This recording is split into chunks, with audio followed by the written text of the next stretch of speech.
Okay, so hello my crochet friends. How are you guys doing? I know it's been a while since I've sat in front of the camera. I know.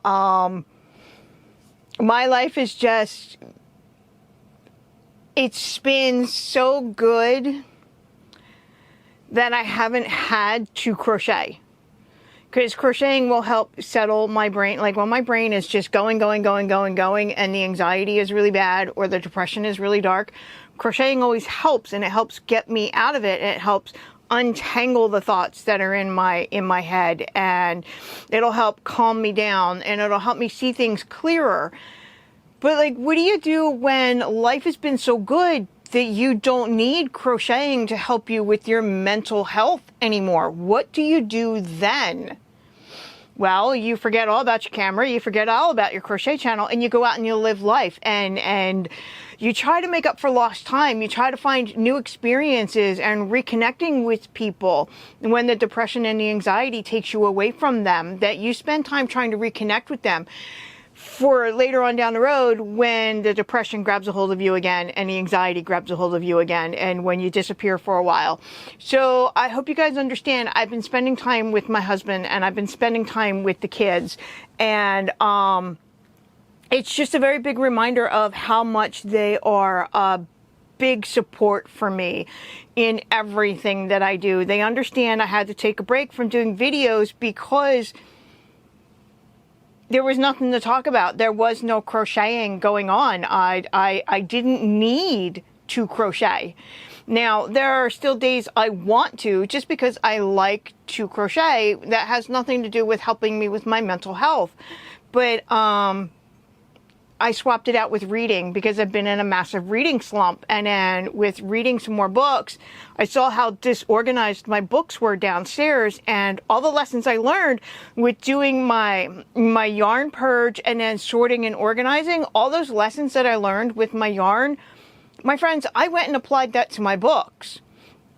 I had no organization going on downstairs. I mean, I thought I did, up in here. I thought, okay, yeah, I know where everything is.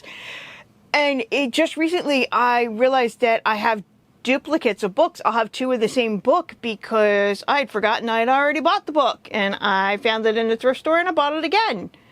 And sometimes that's okay because my husband and I have overlapping reading tastes, and every now and then we like to read a book together. But I can't fall back on that because that's not what happened. It's because I was out at the thrift store, saw the book, and I'm like, oh, I'd like to read that. And I bought it, forgetting that I already had it downstairs on my shelves or in a pile on my floor. So everything I learned about organizing and sorting my yarn, I applied it to my books. And that's what I've been doing these last couple weeks, these last couple months. My books are now sorted by age group. Like when you go into your local library or you go into Barnes & Noble, there's the adult section and there's the kids section. So they're separated by age, right? And then there's the middle grade section. While it's still in the kids area, it's separate from the kids books. And then they have young adult, which is separate from adult. So that's where I started. Like, I love to have my books alphabetical by author's last name, and that's great. But all my age groups were all mixed together. So I actually separated them. Now I have 4 shelves that have adult books. I have 1 shelf that's all young adult, which is completely overflowing, and it's like double and triple stacked and overflowed to the floor. So I have way too many. And then I have a middle grade shelf, and then a shelf with picture books and board books and the books I read to my kids when they were babies. Okay. And I'm happy with that. And so what I did is when I got them separated by age, I've been putting them in my computer in Microsoft OneNote. I'm creating my own little database of all my books, and they're all in there alphabetically. So I started with the adult category because it's like the biggest. I have so many more adult books than I do anything else. And I have 4 shelves. I have 2 skinny ones and 2 wide ones from IKEA. They're the Billy bookcases, and I know this is a crochet channel, but I'm going somewhere. Okay, I'm going somewhere. Just hanging there.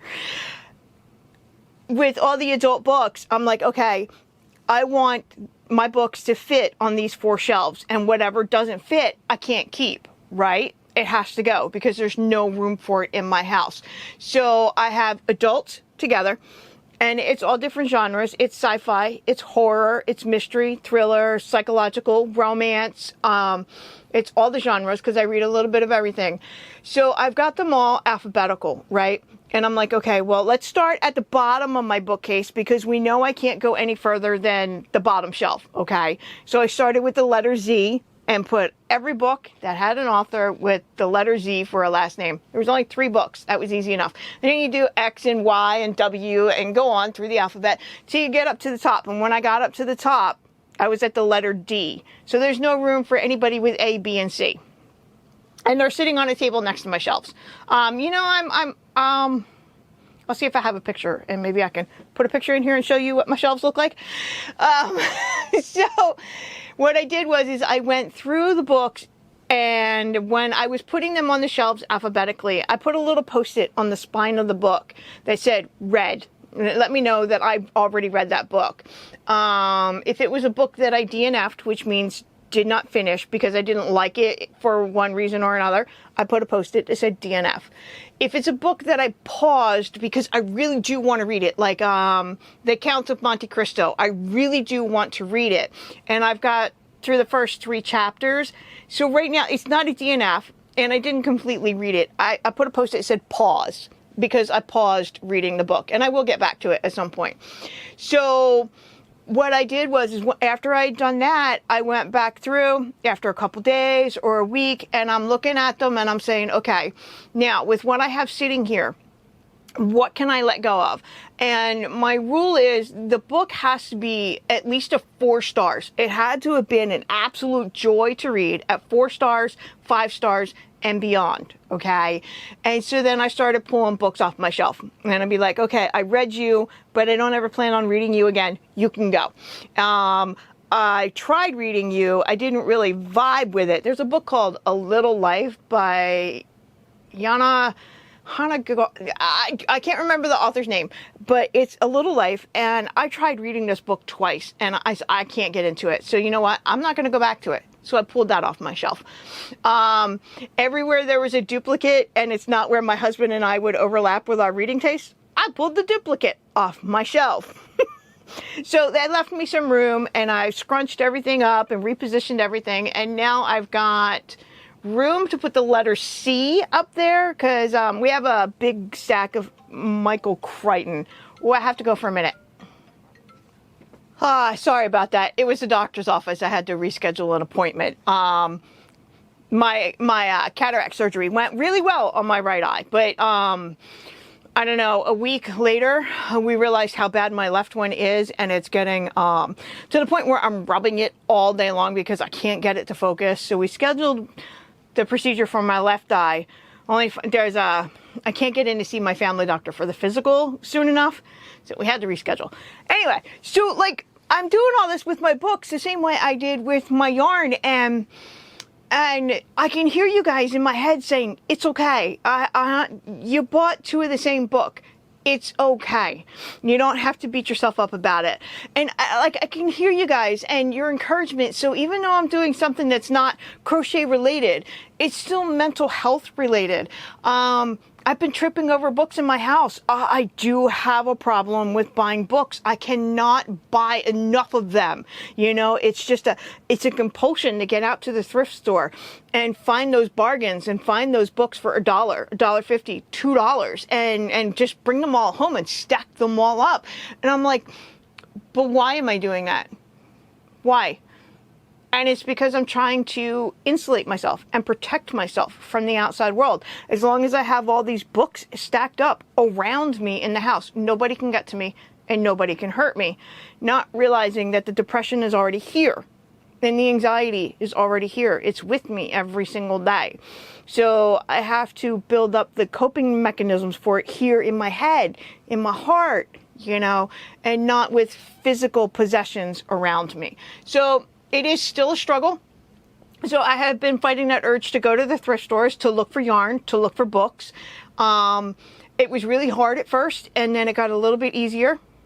And then it got a little bit easier, and it got a little bit easier. And just this past weekend, my husband and I were out, and a lot of times on a Saturday, we'll go to a thrift store or 2, and neither one of us mentioned it. And neither one of us felt the urge to go to the thrift store. So, you know,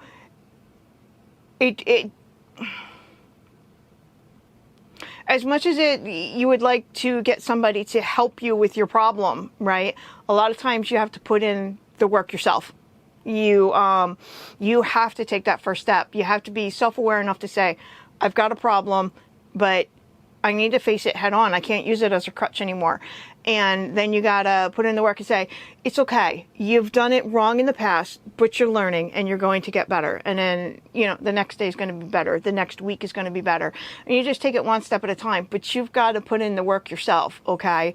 And that's what I've been doing for 30 years with the depression and the anxiety. And I am better now than I have been in a very, very long time. So I didn't need to crochet like I've had to in the past.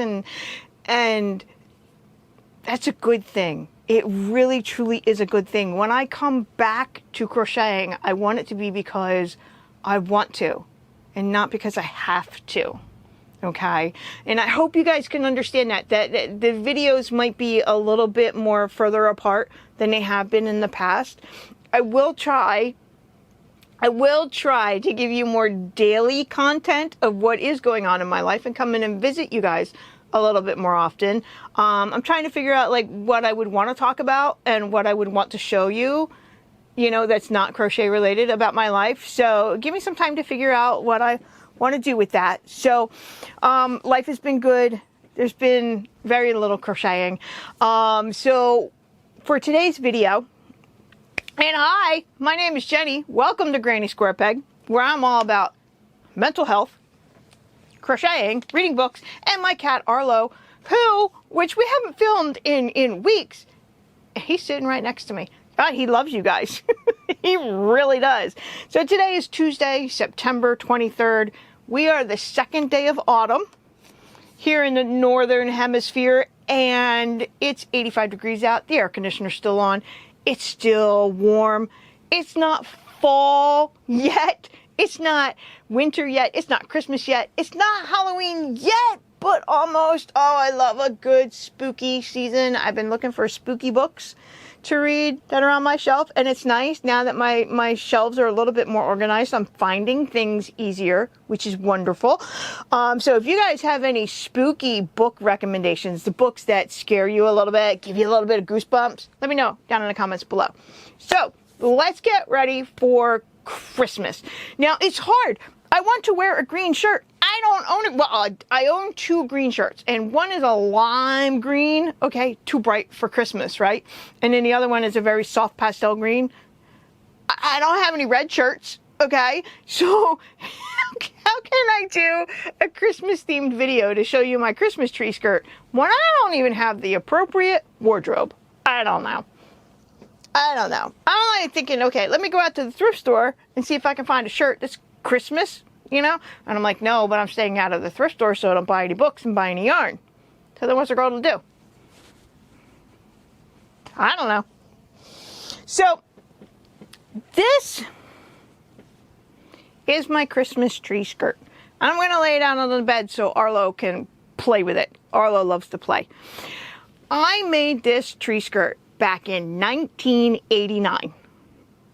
Tell you how old I am. I was in my late teens in 1989. The pattern came from a magazine called Work Basket, or The Work Basket, tiny little magazine, only like this. My grandma's, okay?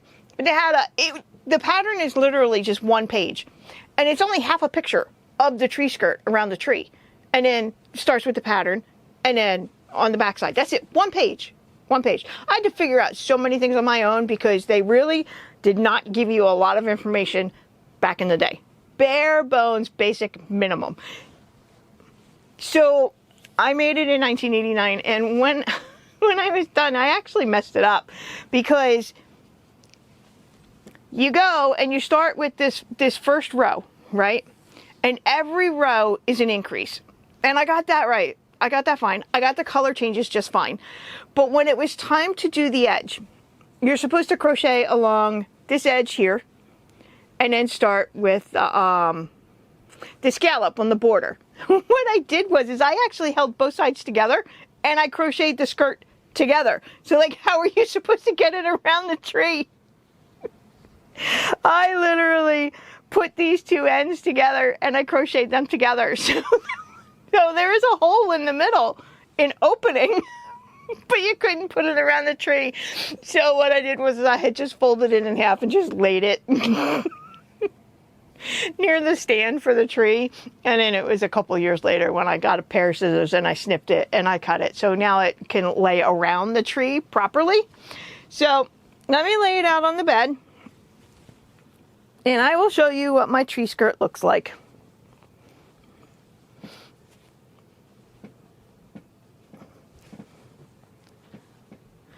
Oh, I wonder if I have a tape measure up here so I can measure it, let you guys know how big it is. Give me a second, be right back. Okay, my friends, so this is my first original tree skirt, okay? See how it goes from green and then to white with a stripe of green and then white again, and then it repeats itself, and then it does the scallop for the border, okay? I have made so many versions of this tree skirt over the years, so I call mine green and white. I think I've made a red and white one. I've made white and red, but I don't think I've made white and green. But I have made a creamy white with some mauve for a Victorian feel. Okay. Someday I would love to do a rainbow because I like lots of color. But this tree skirt has been with me for a long time. 30 plus years, and I love it. And you see how it creates this opening right here and then back there, right? So it to me, if you had just crocheted this, it would be like a panel from right here. See this right here? This is the double crochet, chain 2, double crochet in the same space, like a V-stitch. Okay, it's what the increases are going around. I don't know. I don't feel like I'm explaining this very well, but you can see it. In the original pattern, what they did is where this chain 2 space is, they would take red ribbon. If you did a green skirt, they would do red ribbon and weave it through. And then when you get down to the bottom, in the pattern, it said super glue it, hot glue it to the end here, and then make a little bow and put a bow on there. I never did make the bow, but I do love the scallop border on it. I love this. This has been my favorite. Of course, it's my favorite. I've had it since 1989. It's awesome, isn't it? Now, I don't have my tape measure up here, but I'm pretty sure it's like 48 inches all the way across. So it fits well underneath of a tree. I've had some trees in the past where I would love to have seen it come out further because I've had a big tree. So it does well with a medium to small size tree, but not necessarily those big trees these days. Okay, so I went into my bin and I pulled out a second tree skirt that I had made. Okay, this one was made, I would say, about 2009 maybe. So 20 years after I made this original one. And I made it in different colors. So it is a darker shade of green with soft white instead of emerald green and bright white. This one came out so much bigger. Those are the ends over there, and see how they touch? This one came out so much bigger because I used a different size hook. And I love it, and I've never actually used it because every time Christmas rolls around, I take out my original one and use my original one and never use the new one. Even though I love the new one, it's gorgeous. But since I made it in 2009, it's been 15 years and I still haven't used it. I just kind of leave it in the bin every year. Oh, it's so bad. But you see the difference in the color and the difference in the size. So this tree skirt works really well in different color combinations. As simple as that pattern was back in 1989, it has worked well for over 30 years. It's been a pleasure to work with. Many, many, many years ago, I had gotten the idea in my head that I wanted to have a whole big stash of Christmas tree skirts. I wanted one for every mood, every feeling, every vibe. I wanted the green and white one. I wanted a red and white one. I want white and red, white and green. I want red, white, and green. I want one done in blues and white. So when Christmas is done in December, I can leave my tree up, take off all the gold, all the red, all the green, and put up silver and blue and have a winter themed tree in the month of January. Because I'm also the kind of person that if I could, if society would let me, keep my tree up all year long and decorate it with the seasons. Maybe someday, because you know what, my house is not quite set up for that. So I've always wanted to make more and have a whole big collection of these tree skirts, okay? So, but I will tell you, as much as I love this pattern, the chain starts out with 100, okay? But by the time you're done, I mean, you're probably up to like 500 stitches in that last row. As it gets bigger and as you get past the first sets of colors, I mean, this first block of green, it's 9 rows. So this next block is 9 rows. It's just 4 white, 1 green, and 4 white. By the time it gets to here, it takes longer and longer and longer to work these rows. So by the time you get to this last section, this is still 9 rows of green. And it's still 9 rows here with 4 of white, 1 of green, and 4 of white. It feels like it takes forever just to work one single row, okay? And that is where my idea came in to make this in panels, in this triangular wedge right here from where it is the double crochet, chain 2 double crochet, increase chain space right here, and take this wedge and make it a panel, right? And it takes just a fraction of the time, okay? Just a fraction, right? So right now this video is just an informative video. Let you guys know where I've been, where I'm going, that I'm still here, and where my idea came from for the tree skirt panel, the panels for the tree skirt that I'm going to show you and share with you. So this is a number 4 medium worsted weight yarn. It is acrylic because my tree skirt has suffered a lot of damage over the years. And see that pilling? That's 30 years worth of pilling. That's not bad. It's actually in really good shape for being as old as it is. I've had cats underneath the tree scratching at it. Okay, I've had cats throw up on it. I've had dogs lay on it. I've had water spilled on it from when we have real live trees. I've had pine needles stuck in there that I've had to pull out. I've had pine needles so stuck that I had to vacuum them out. It's been through a lot and it has held up really, really well. It is Red Heart Super Saver. Hate on it all you want. For a bare bones basic acrylic yarn that you want to last forever, Red Heart Super Saver is the way to go, right? But I know that there's newer yarns that are still acrylic but are a bit softer. But will they stand the test of time? Okay? I challenge you. Go ahead and make a tree skirt and see if 30 years from now it still looks as good as mine does. Red Heart Super Saver. This green is probably a Kelly green. I don't even know if they make this anymore. The white is just a basic standard white, okay? I used, back in the 80s, we had smaller hooks. We didn't do a lot of H, I, J. It would have been an F or a G that I used. And I can tell by looking at how tight my stitches are, it was an F or a G. But after all this time, I really don't remember. So, smaller hook, but with a number 4 medium worsted weight yarn.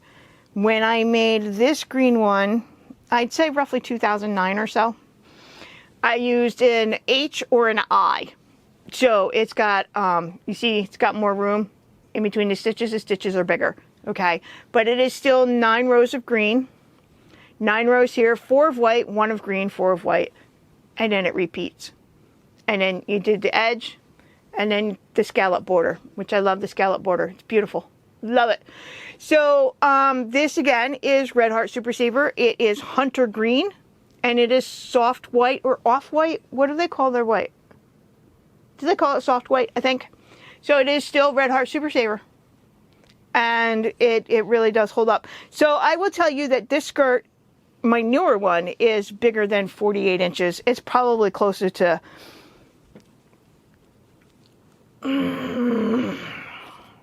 somewhere between 50 and 60. And I'm sorry I growled into the microphone. I'm sorry. I do that sometimes when I'm thinking really hard. So this is my new one that I have yet to use, because I'm always using my old one.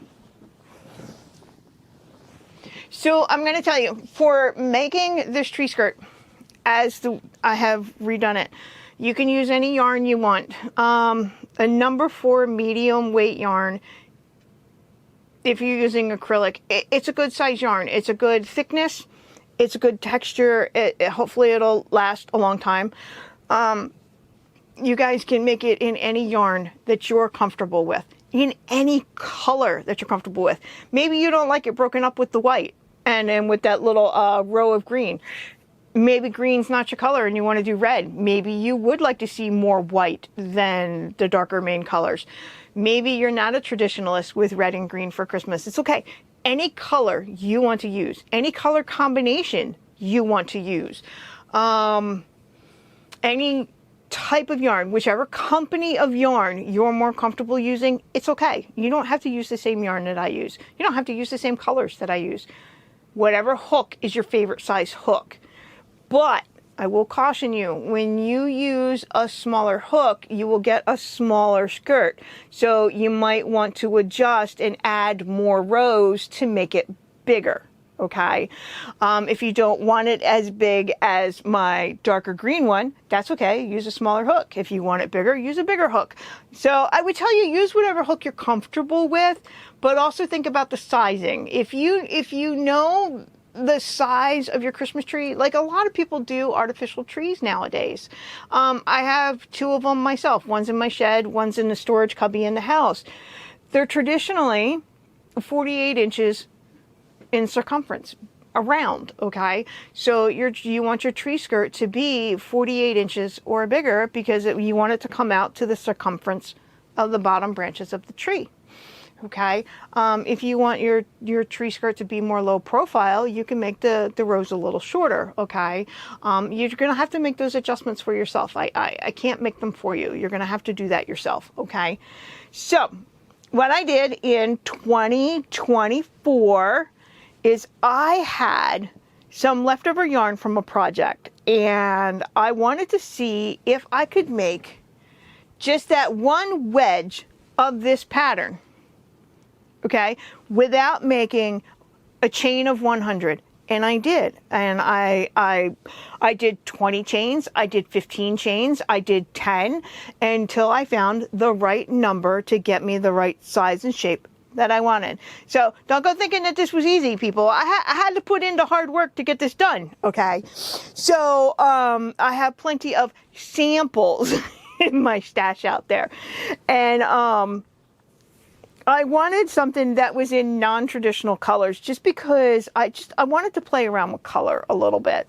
So I had some purples, orange, green, and a wine, like a red that's like a wine-ish kind of color, you know, like oh, jeez, Arlo. I'm about to show you the sample that I worked up, and it's been sitting on my bed, but it's been over there. It's been on the floor. Arlo plays with it, and there's cat throw up on it. It'll give me a minute to clean up the cat throw up. I have one cat with a sensitive stomach. I've never had a cat throw up as much as this cat does. Anyway, here's my sample. I started with the red at the top, the bottom. Started with the red. Okay, I started with the red. When I felt like I had enough color with the red, I switched over to the darker shade of green. Although, on my camera showing it very well. Yeah, these are 2 different shades of green. Okay, and then I got down and I added orange, right? And then I added the purple. And that's where I finished.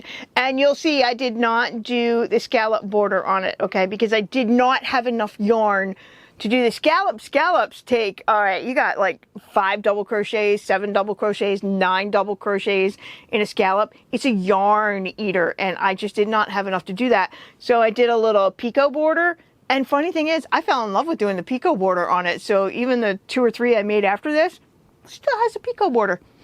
All right, so what I did was I got 3 panels out of doing it like this, using the red, the green, the orange, and the purple. So this is the first panel.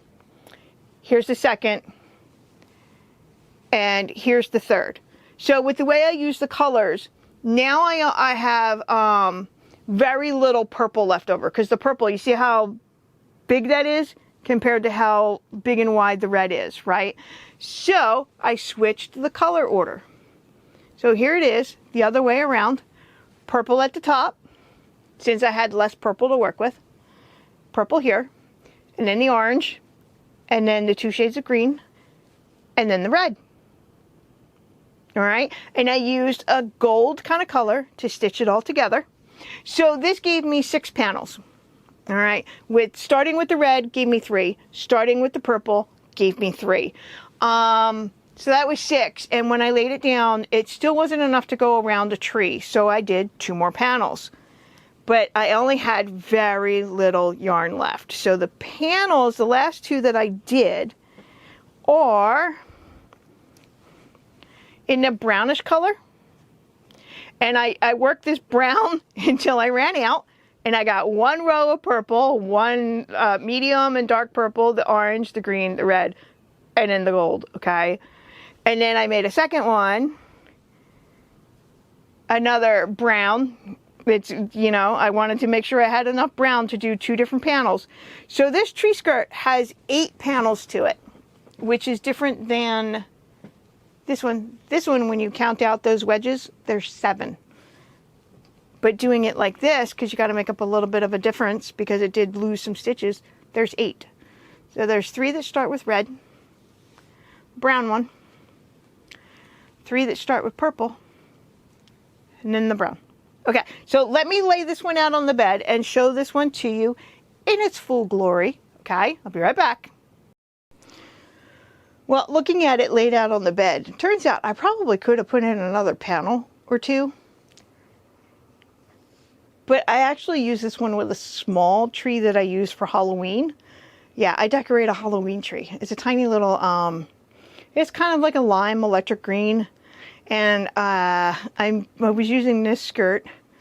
That's why it has Christmas colors and Halloween colors, right? So when I put it around our big tree for Christmas, the greens and the reds are sticking out from underneath the tree. When I put it down for the Halloween tree, it's the purples and the orange with a little bit of green. So there, that is my tree skirt in panels, based off of the one I made in 1989. Oh yeah, I'm sorry. There's Arlo. Everybody say hi to your favorite cat. There he is. He wants to play. We call this making the bed, because a lot of times he's actually underneath of the stuff I lay on the bed, and I'm trying to make the bed.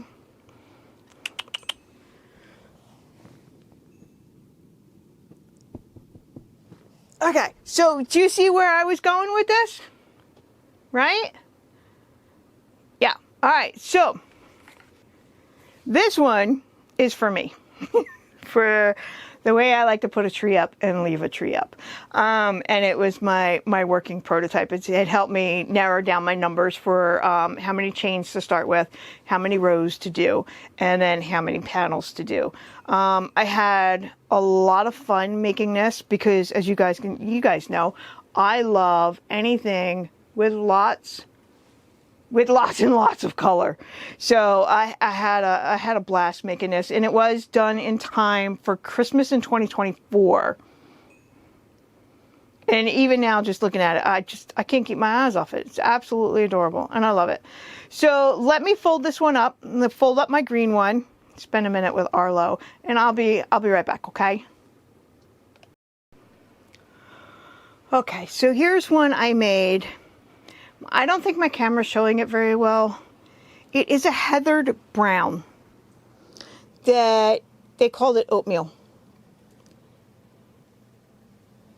But it is brown that's got at least one strand of white running through it. So I did 8 panels on it, crocheted the panels together. I realized I probably could have put a 9th one on there, maybe a 10th one, I'm not sure. And then I did the picot border, and I absolutely adore this tree skirt. It would work really well for somebody who likes to do a woodland theme or a little creatures in the woods kind of theme, you know, like little squirrels and foxes and whatnot. Just pine cones. Absolutely adorable, and I love it. I think I stopped at 8 panels because I think I ran out of yarn. So it doesn't quite have a circle shape. It's more of a U, but it will still go around the tree.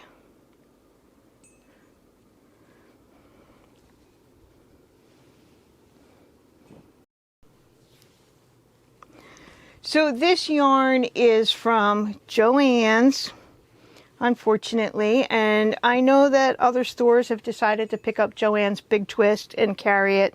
So, I mean, I don't know if you can get this color anymore, but it is, I wish I had better lighting to show you this brown. It is such a warm shade of brown, and I did have this done last year, and I did put it underneath of my tree just to see what it looked like, and it was absolutely stunning. So I might have some leftovers in my yarn stash that I might be able to make another panel and just add it on there. Okay, but so that is the tree skirt that I have made based off of the tree skirt that I've been using the pattern since 1989. Could I say that one more time? 1989. I was like 18 years old. Yeah, okay, so my picot border. All right. I did a picot every 7 stitches, 6 stitches, I think it worked out to be. Okay. I did, let's see, I did 1 row just for the border. I came back and did a 2nd row to get the picot to stand out a little bit more. So I think it's 5 chains or 7. And I did it about every 7 stitches. And it came out beautifully. I love it. So I don't have any intentions of keeping this one as much as I love it. I'm not going to keep it. I was just undecided on whether or not to add another panel to it. But I think when I take my Christmas tree out this year, I will test it with my my tree stand and my tree to see if it really does need another panel to it or not. So that is the story behind my Christmas tree skirt. Now, I have been, in early 2025, I was making these panels in all different colors. They're in my little crochet closet. I've made green, red, blue, brown. I've got orange going on right now because I want to make one for Halloween. Yes, I'm making one for Halloween. It's downstairs on my desk. I'm also making one in black because when I put it, I'm going to make black, and then when I stitch it together, I'm going to use white, and then I'm going to do some top stitching to make it look like a cobweb or spider web. So I'm more in my Halloween phase right now than I am Christmas, but I do have a skirt that is mostly done.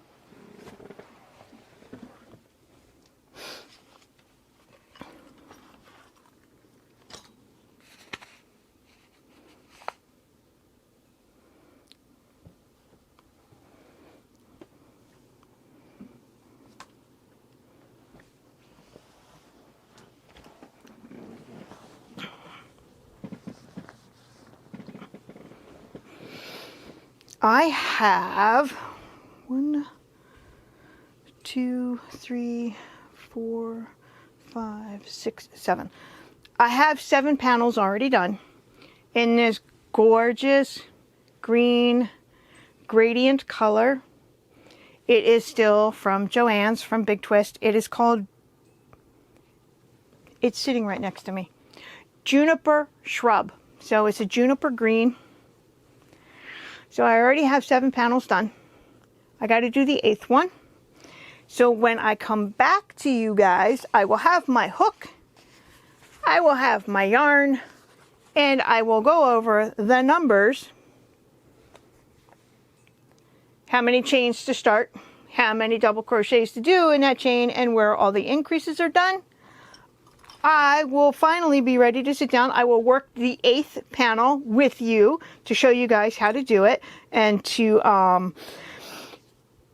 yeah, all the numbers that go along with it. So you need some yarn, you need a hook, you're going to need some scissors, maybe a notebook, piece of paper, a pen, a pencil, so you can write it down, because I don't think I'm going to type it out in the description box. You guys might have to write it down on your own. I am using a size G with this yarn,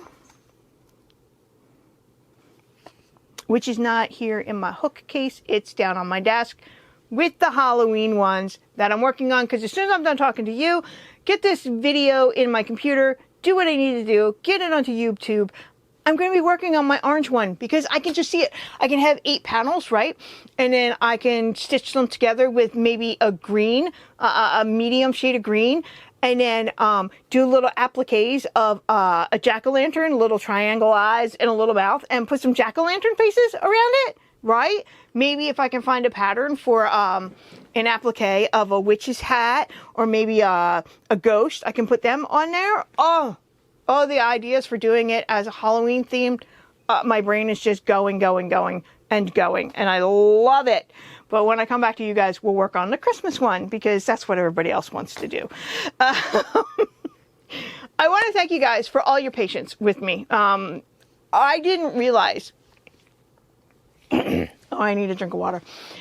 I didn't realize how much I was relying on crocheting to help me through with all of my mental issues with childhood trauma, coping mechanisms, day-to-day daily grind, raising kids, being married, owning a house. I didn't realize how much I was relying on crocheting to get me through. It can be a healthy coping mechanism. For me, it wasn't. It was trying to be a healthy coping mechanism, but it wasn't quite. I don't think it was completely bad, but it wasn't always helping me. It was helping me. If it was doing anything, it was letting me disappear for a while, or disconnect from what was going on in the world around me and what was going on within myself. So that's not the healthiest way to do it. I really do like to confront my problems head on. I really do. I don't like being in denial. I don't like living in the past and saying, yeah, but this happened to me. Yeah, but this happened to me. That's not an excuse for your bad behavior. If you're having bad behavior and you're saying, oh, well, it's because I was abused, it's not okay. Find a way to make it better. Find a way to better yourself and do better next time. Don't use it as an excuse for bad behavior. I've seen too many people do that, and I don't like it. I really like to confront my problems head on. So I also need to figure out what color yarn I want to do with this green one, with this Juniper Shrub. I'm thinking white might be too bright and it might be too much of a contrast, but I do have some white that has little flecks and speckles of green and red, also from Joann's. So I'm thinking I might use that to stitch this together and to do the little picot border on it. Yeah, maybe. I'm still working that one out. So I'm hoping, because today's Tuesday, I'm hoping to be back with you guys by the weekend. Okay, so we can sit and crochet this, all right? My days have been good. They really have been. I'm still transitioning of not having to take care of my kids so much anymore. My youngest is now at Walnut Hill College full-time, and sometimes they drive themselves down, and sometimes they take the train, depending on what kind of classes they have for the day. My 20-year-old is getting all their information together to start community college in the spring.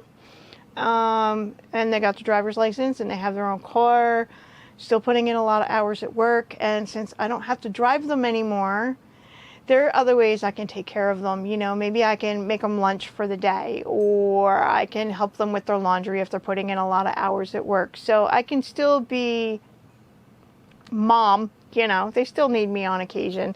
And so things have been good, and my husband and I are good, but we're always good. The cats are doing well. Arlo is finally asleep, my poor baby. We've worn him out already. So you know how much I love you guys. You guys are the best YouTube audience ever. Ever. You guys are the best, and I love you guys so much. So let's get back to some crochet work without actually needing it for my mental health, and doing it just because I want to and because I like to. So it, you know, while I'm figuring this out, seriously, I don't know how often I'm going to post the videos, but I'm going to try. Let me know if you guys think more of my everyday life. If you would like to see my bookshelves, if you'd like to see the way I'm doing my finances. Oh my goodness, my husband and I paid off the house. I totally forgot. September 10th, we made our last and final mortgage payment. Our house is paid off, and it's paid off 7 years early. We had a 30-year mortgage. We paid it off after 23 years, and it is phenomenal. But I also have to redo my finances now that I have money that does not need to go to the mortgage, right? It is going to be going over to college payments, because I don't want my kids to take out any debt for college. So, you know, I'm redoing my finance notebook that I keep to keep track of the finances, and I'm still decluttering around my house. I just took some stacks of books out today from my nonfiction shelf, you know. So let me know what kind of other content you guys would like to see. My weight loss, I'm down to 203 pounds and 7 ounces the last time I was on the scale just a couple days ago. 203. I never thought I would see 203 again in my lifetime. But so yeah, life has been pretty good. I hope life is treating you guys well. If not, just reach out down in the comments below, or send an email. You know, Instagram, you guys can find me there. I love to chat. And I will see you guys hopefully in a couple days. Keep your fingers crossed, in a couple days, and we'll start working on a Christmas tree skirt, okay? It'll give you guys a couple days to figure out what kind of colors you want to work with, what size hook you want to use, and I will see you then. Love you guys. Bye.